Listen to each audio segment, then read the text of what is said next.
So you want to edit photos like a pro, but you don't know where to start. I'm going to show you how to become a photo editing master inside of Lightroom from start to finish and demo the process that I use to create epic landscape edits. But in order to edit an epic landscape, we need to first capture the epic landscape. And so right now we're in Iceland. I've got Stefano over here, and what we're gonna do is we're gonna jump up on some of these mounds. We're gonna create a little bit of a foreground, capture our subject. Let me show you that really quickly before we get started. What? I don't know what I was doing. It's fine. Here, let's go stand and show everyone what you're gonna do. Okay, so I'm gonna stand about here, and Stefano is gonna go over there. And we're gonna try a few different things, but essentially, I'm gonna pop on maybe the 70mm. I also have the GFX with me, which is medium format. So the focal lengths are a little bit different, but I basically have a 24mm to 50mm equivalent. And sorry for the wind, it's a little bit windy, but Stefano's gonna stand there, and then we've got a leading line. And then I'm gonna stand probably here, and we'll try a few compositions and see what looks best. But the idea is that we're combining a foreground, a midground, a subject, and a really nice landscape. Because it's okay to take a landscape. A landscape by itself is awesome, but when you can put someone in it, it makes it so much more interesting because you're showing scale. And of course, you know, you're taking photos of your friends. So that's really fun too. But back to editing. Whenever I'm out shooting, I like to come back with as many photos as possible. So you can see here, we shot some on the GFX, just a nice basic landscape shot. But then we switched to the Canon R5, to the 70-200. I shot some of Stefano, he shot some of me, 35mm, nice for portraits. But the ones that I really like are these last two. So this was on the Fuji GFX, and I think this landscape shot, because it's a nice wide landscape view, and we still have the human subject in there for scale, I think this is the one that we're gonna edit. The first thing I'm gonna do is jump over to the Develop tab and jump into Crop, because this photo is a little bit crooked. Now I could tell Lightroom just auto and it will guess, but there's also this little straighten tool, and because I have a nice horizon here, I can actually drag across and that will automatically straighten it. Now, if you want to crop your photo, you can. All of the standard aspect ratios are right here. So if you want to crop for Instagram, you have access to that. But I'm just going to hit close. And then the first thing you always want to do is correct your white balance. Now, because we were in Iceland and it was in the winter where the sun is kind of just always low on the horizon, the photo is a little bit warmer than it would be if we were shooting, 5600 Kelvin daylight white balance. The photo's a little bit too warm. I'm actually going to drop it a little bit, probably to about there. And I think the auto on the camera was maybe a little bit too magenta. What I'm looking for is ideally to balance the color of the mountain. So I could grab this little picker and say pick there. You can see it cooled it down even more. I think that's maybe a little bit too cool. The next thing you want to do is adjust the exposure inside your image. So if the photo that you have looks like this and it's too bright and all of the histogram information is over here, or if the opposite is true and it's too dark, that's not what you want. So you can also just grab the histogram and play with it that way if you're more of a visual person. At this point, you might be looking at your image and maybe you have a sky in the background and maybe the sky has no information in it. Well, mine is pretty good, but if I wanted to recover a little bit more information, what I would want to do is drag down my highlights. Now that will drag down the brighter gray tones in your image, and then the opposite is true for shadows. So if you have a lot of dark tones, like in this case, maybe some of my hair, my gloves, these pants, these shadows here, if I wanted just a little bit more information, that's when I'd raise the shadows. If after these adjustments, your photo looks a little bit too flat, one thing you can do is just come into the blacks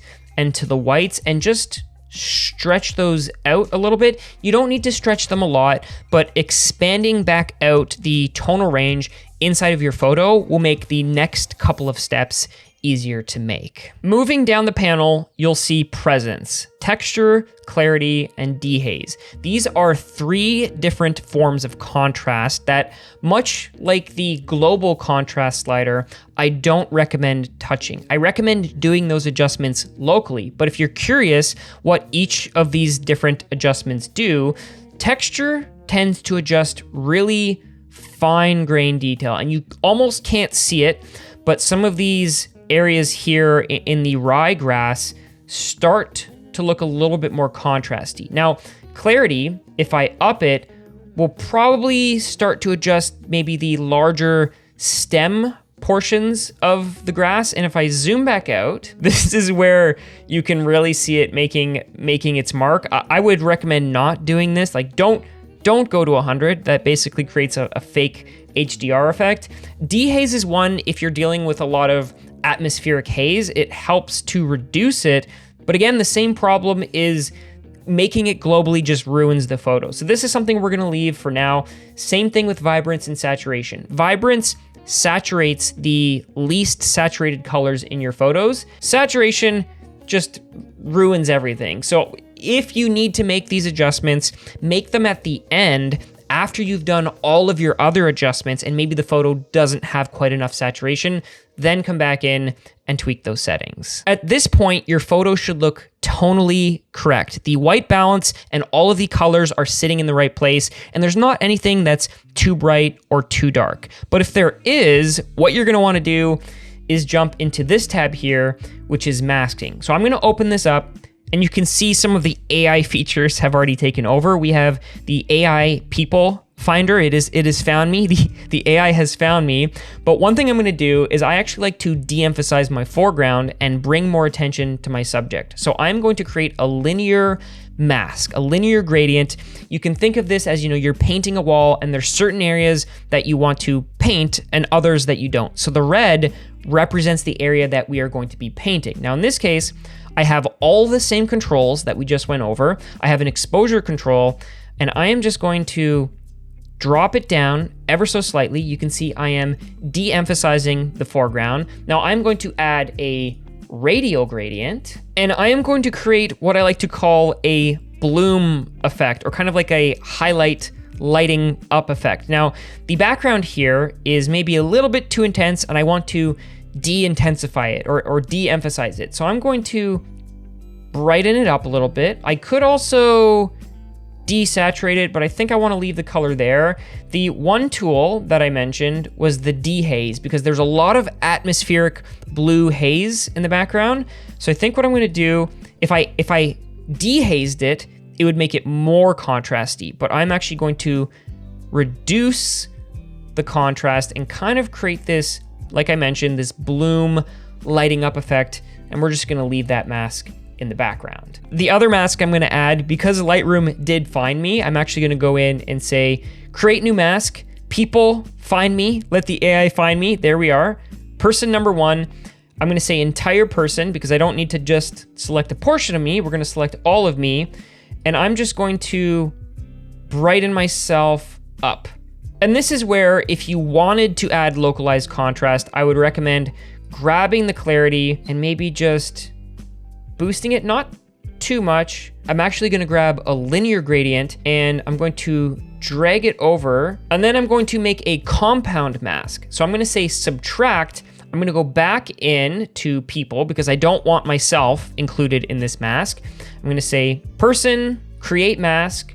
And now if we select that mask, remember the red is the area that's selected. So I'm actually gonna go back down to where the dehaze is and just do the same thing that I did before. So just dehaze it a little bit, and that's gonna help create that added bit of separation between the subject that you're shooting and the background or the landscape. One more thing, if you like seeing the behind the scenes of us actually shooting the photos and then editing them later, let me know down in the comments below. Also, the edit from this video inspired one of the presets in my latest Lightroom preset pack. Now, all the presets from that pack are based on various adventures that I've done over the last year. So if there's any of the photos that you've seen in any of those videos and you like them, make sure to check it out for more details on how you can use those presets to enhance your edits or maybe make your Lightroom editing just a little bit easier. Okay, now back to that edit.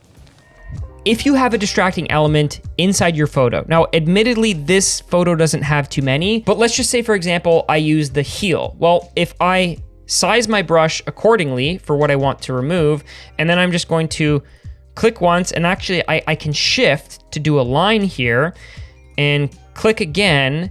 And what it will do is it will create a brush. You can see it's kind of just copying pixels from wherever, but if I move that to an area that maybe matches, now that little piece of grass is gone. But I don't need to do any more because this photo looks pretty good. But if you are looking for that tool, look under the Remove tab. The tone curve is a very intimidating tool, or at least it is if you don't know how to use it. And I'm gonna show you the easiest way to understand it. So on the left side are the dark tones, and on the right side are the white tones or the bright tones. And effectively, it's a graph, an XY graph of input values versus output values. So if I take the left side, the bottom left side, which is black, 100% black, and I raise it up, well, it takes all the black tones and lightens them up. The other side, I have the white tones. Now I don't have anything that's really white, but you can pay attention really to the sky. If I drag that down, it now darkens the brightest tones in my image. So if I was to add a pin somewhere in the middle, that's my way of saying don't adjust those tones. Leave that exactly where it is. So now, if I drag down the whites, you can see it's not really affecting all the information down here. It's only affecting the information on the top half of the graph. But if you want an even easier way to understand it, all you have to do is grab this little picker, and instead of guessing where all the tonal information is, you can literally just click. So I'm gonna click, I'm gonna zoom into my face and say, you know, keep my skin tones the way they are. I don't want them adjusted. So that's pinned them. And if I want, now I can come in and in this area, maybe add a pin manually, and you can see it's just adjusting those really bright tones that are over here. Now, a lot of people like to do that whole S-curve thing. That is basically a way of adding more contrast because we are brightening the brightest tones and darkening the darkest tones and effectively expanding out all of the tonal information inside of our photo. Now, in my last video, I covered some very handy Lightroom shortcuts, Alt being one of them, where it unlocks a whole bunch of features inside the Lightroom interface. But if there is a specific shortcut that you know about, let me know down in the comments below, because I swear every time I open up Lightroom, I find a new shortcut and it drastically changes the way that I edit. As we move down in the Develop tab, we come to the color mixer. Now, depending on how you have it set up, you might have all of the options visible, or you might just have one of them. But this is the panel where you really start to get creative. For this photo, I think I'm going to desaturate or remove color from a lot of these cool tones. Now, if you don't know exactly where the color information is in your photo, much like the tone curves, you can grab this little picker tool and then just drag over certain portions of your image and it will automatically desaturate them. So if you wanted to, for whatever reason, desaturate skin tones, you could come in here and now all of the orange and the yellow information is changing accordingly. But I'm gonna bring that back up. I wanna be really careful with my skin tones, and I think what I'm gonna do is maybe just desaturate some of these more cool tones. If you wanna change one color to another color, that's where you're gonna jump into hues. So if I wanted to make my blues more cyan, I could drag that all the way to the left and make my photo look more tropical, but I'm gonna kind of keep this all in moderation. I don't wanna change it too much because again, this is a landscape photo, so just minor tweaks is where you wanna live. Luminance is the scariest one to edit because if you drag it too far, what you'll notice is really harsh banding. So obviously there is some yellow in this image, and if you drag it to either extreme, it just becomes too intense. So my recommendation is if you are going to brighten things up, either use a masking adjustment, which we'll cover in a little bit, or just make very minor tweaks to your luminance. One of the newest additions to Lightroom is this point color picker. So if there is a color inside the mixer that you can't quite get right, one of the easiest ways to adjust a color is actually by sampling the exact color that you want to pick. So I could, in this case, sample it directly, But the better way, in my opinion, is to first create a mask. So I'm kind of looking at these grassy ryegrass areas, and I feel like they could maybe use a little bit of a boost. So instead of using the point color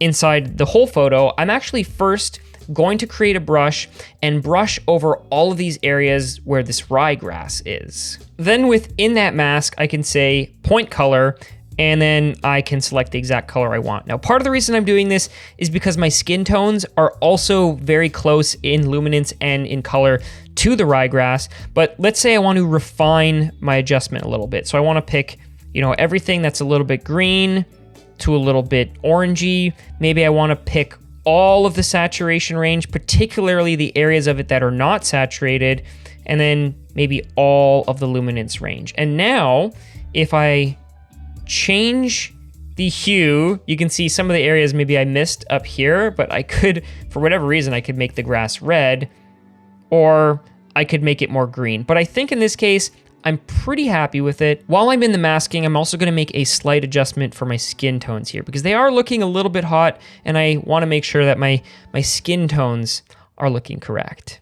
The next panel you'll see is color grading, but before we do that, I'm actually going to jump into the detail tab. Now, sharpening is one that kind of gets overlooked, or if you do use it, you might be using it a little bit too intensely. So what I like to do is turn on masking, or if you hold Alt, you can actually visualize all of the edges in your photo. And typically I like to find, okay, what do I actually want to sharpen? Do I want to sharpen the edges of the mountains? If you want to sharpen everything, you want the photo to be white. But if you want to sharpen nothing, you want it to be black. So you kind of want to find an amount of detail that's happy and correct for the resolution and the scale of your photo.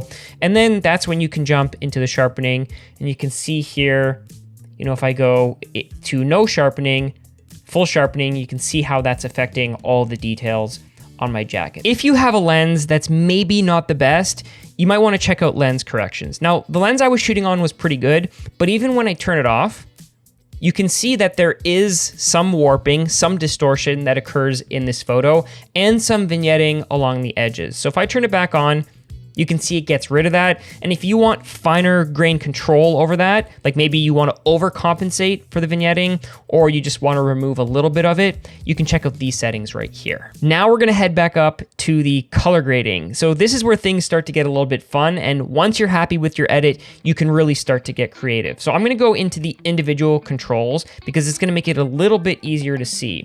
But what I want to do with this edit is add a little bit of oranginess, a little bit of warmth to the shadows, and then maybe we're gonna take this sky and really make it blue. So let's start off with the shadows. What I'm gonna do is say, okay, here we go. We can add some warmth. I could add any color. If I wanna add green, I could add green. That doesn't really go good with this photo. What I really wanna do is pull out the tones that are already there. So in this case, I think somewhere around here is gonna look pretty good. And if I want to, I also can adjust the luminance. So I can up the luminance to make the shadows brighter. That will give you that flat black matte effect.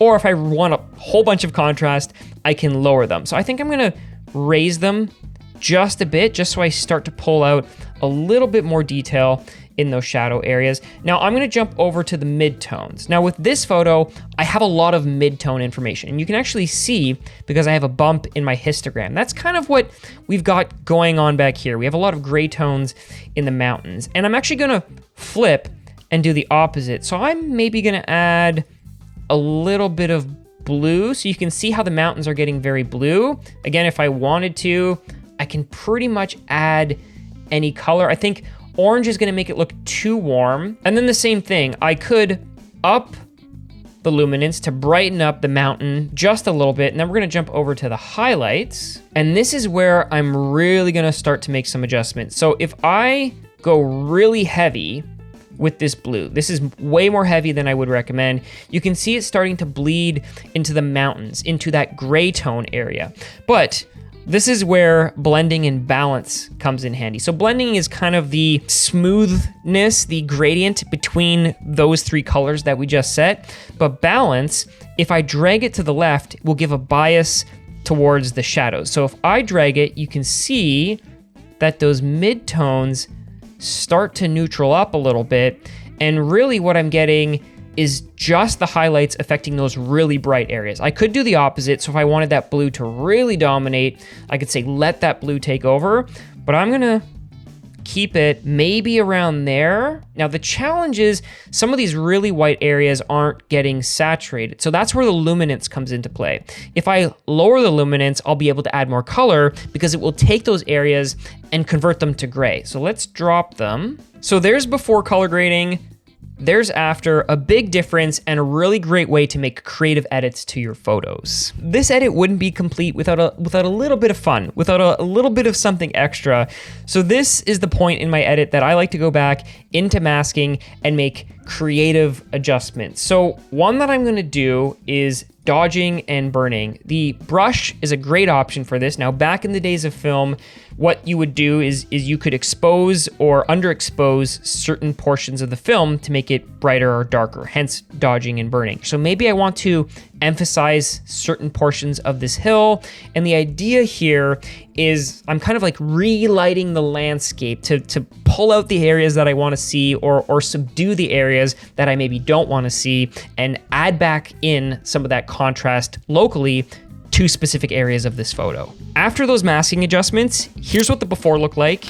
Here's what the after looked like. And if I take those settings and sync them with some of the other photos in this set, you can see a lot of these photos turned out looking really awesome. So that's it for this Lightroom edit. Thanks to Stefano for helping out with some of the shooting and some of the BTS. If you enjoyed this video, let me know down in the comments below. I kind of like this whole like shooting and editing and kind of putting it together so you can kind of see how we actually captured the photo. But until the next one, get out and go shoot photos.